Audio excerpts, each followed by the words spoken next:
This program is brought to you by Emory University.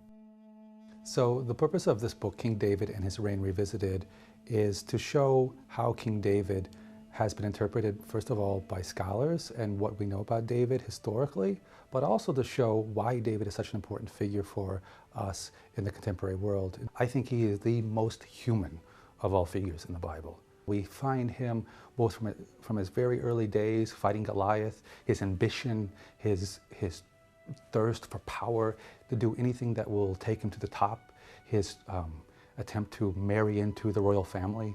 He sets his sights on the throne, but also encounters along the way many downturns, many pains.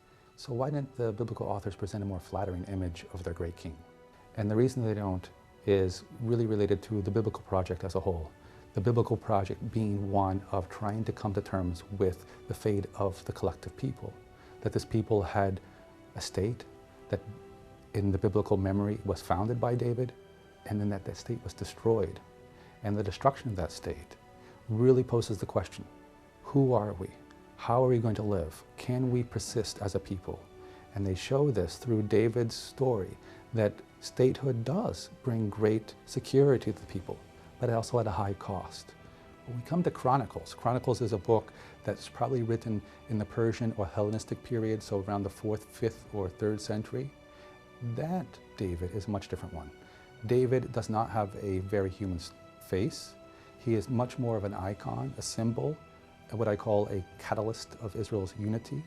And all Israel gathers around him to make him king. There's no story of how he became king. There's nothing about his ambition. And thus, the authors of Chronicles erase all of those really wonderful stories of David that give him true personality and power and really speak to us. They need to get rid of those because their purposes are different than those of the authors of this primary history. The preceding program is copyrighted by Emory University.